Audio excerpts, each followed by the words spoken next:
Today, I want to tell you the story of how I played Five Nights at Freddy's 4 in real life when I was in elementary school. And to entertain your dopamine receptors while I do so, I'm also going to be making myself a Nightmare Foxy funko figure off of this Grim Foxy figure. Now, firstly, to provide some context before I get into this story, I'm going to explain why I'm even telling this or making this video. So, I'll say this. For the last couple of months, I've been creating Corrupted Fnaf characters to promote my indie show that I'm in the process of creating called The Apocalypse Party. And after finishing Freddy, Chica, and Bonnie, I'm planning to do Foxy next, aka the center of the story. Anyways, while I started drafting up ideas on how I could make Foxy look, this experience of mine kept resurfacing the memory of it. And I figured you'd get a big kick out of it, so here I am telling it. So when I was in elementary school, probably 2nd or 3rd grade, my great aunt unfortunately got cancer. And my mom wanted me and my brother to go visit her in the hospital and bribed us by taking us to Toys R Us right before I went. Because, I'm sure it was easier on the whole process for us if we had something to play with and be happy about. So she took us to Toys R Us, and at this time in my life I was still very scared of anything remotely creepy, but I ironically really wanted to get into scary stuff and to like it. And growing up watching Nightmare Before Christmas when I was little, I always loved those darker, creepy tones that could be found in horror movies or games, but I hated the whole fear aspect that had to come with that, I just wanted to enjoy the cool designs of the monsters and the characters without being afraid and watching and be like, oh, I don't want to freaking do that because I'm gonna have nightmares.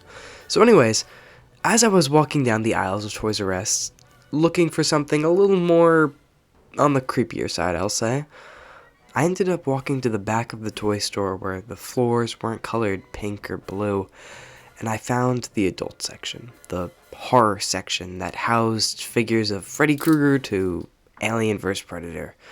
And I found the one shelf that had a set of black boxes and red lettering, and a clear plastic cover revealing the abomination that waited to be unleashed inside.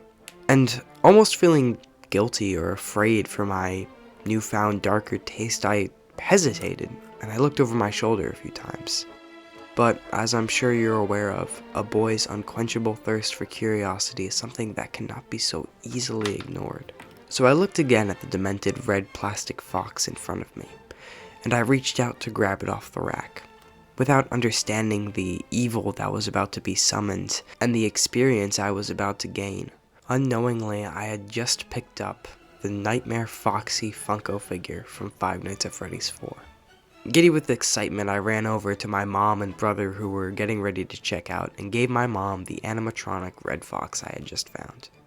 She looked at it and then looked back at me and tried to fight my desire for this different type of taste in toys. But after some begging and making a promise, a vow really, that I wouldn't get scared, she respected my decision for this special gift. And as we got into the car, I excitedly opened up Nightmare Foxy, unaware of the horror and obsession that would follow. And so as we drove to where my aunt was staying, me and Foxy had a blast in the backseat, and I was super happy with my new favorite toy. And we got to my aunt's, visited for a while, and then drove back. But on that drive back, something very important happened. As anyone who actually had one of these older Fnaf funko figures could guess, it broke. Specifically, I snapped the joints on his legs, and I was like, oh my gosh, I can't believe I broke it after just getting it. I feel so bad. And, I really loved it, and that made me feel worse because it was like I was genuinely so in love with this new figure I just got. And so later that night, as I was going to bed, I kept thinking about it, and I was just up awake mourning the loss of my new toy when I noticed that I kept hearing sounds in the hallway. So I'd get up, I'd run over, and fearfully open the door, shine a flashlight I had, and wouldn't see anything. So I would shut it, go back to bed, but then hear the noises all over again. Sound familiar? Now, funny enough, I had never played Fnaf or even really knew what it was, but I found myself living the realist version of it. You see, my little boy brain decided that since I broke the toy, that must mean that the real thing was coming after me to seek revenge. Unintentionally, I found myself playing a real night of Five Nights at Freddy's with Nightmare Foxy. And so let me give you a quick rundown on what I would have to do to quote-unquote survive the night in my brain. So, to prevent him from getting in, I would have to run over to the door, slowly open it, and shine my flashlight, my little Cars 3 flashlight, in all of the dark spots of the hallway and my room. Because, in my mind, if there were no dark spots for him to come out of, he couldn't, come out or get me. And then the second thing I would have to do is take the Funko toy that I had and put him in the closet, because then, in my brain, the real one couldn't find him anymore. But this is a really funny part. Without realizing it, looking back, I forgot to put his broken legs in the closet, and they were on the floor of, when I was, putting it in the closet. And in my brain, I thought that he had teleported out of the closet and was slowly rebuilding itself to call out to the real Foxy. So I would have to put in the Foxy pieces all over again, or if he successfully rebuilt himself, I'd be dead. So my night consisted of repeatedly checking the hallway and, making sure that Foxy pieces were still in the closet and that I didn't have any left on the floor. And before I go any further, I just want to say this to avoid any confusion in anyone's mind.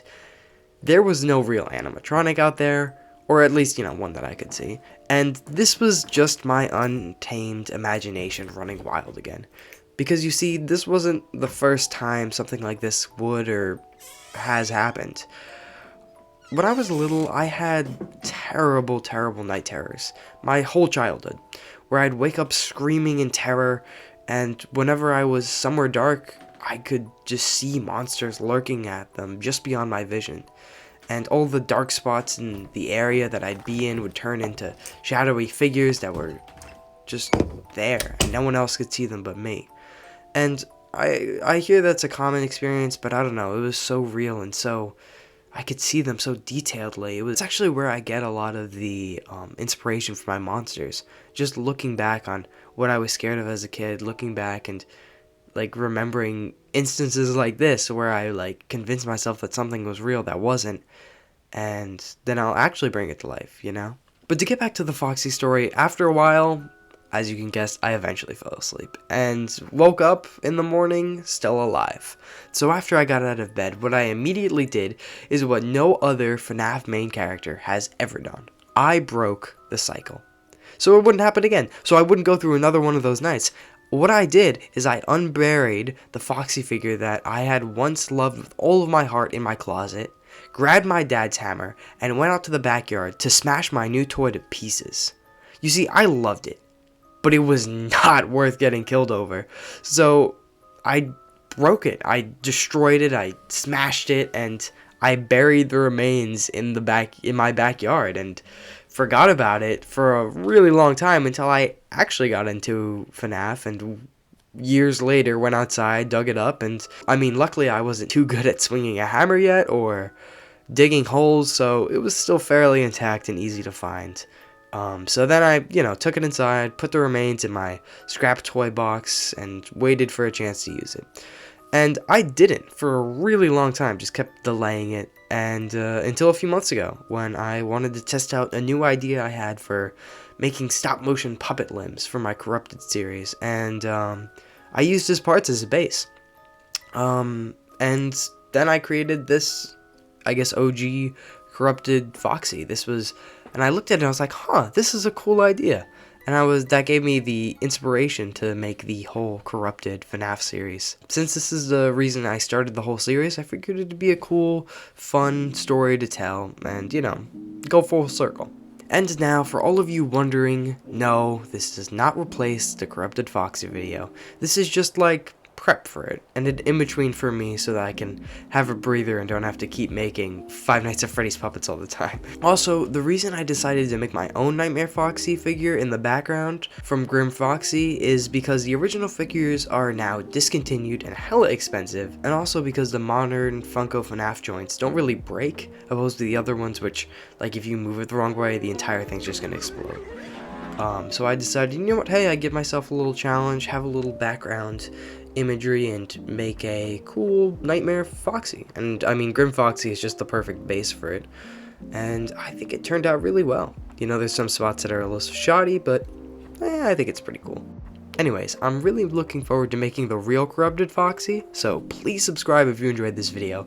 And finally, before I go, I just released some awesome official JW Studios merch, so go check that out as well, and thank you so much for sticking around to the end, and I will see you soon for the Corrupted Foxy video. I've got some great ideas for him already, so that's gonna be good.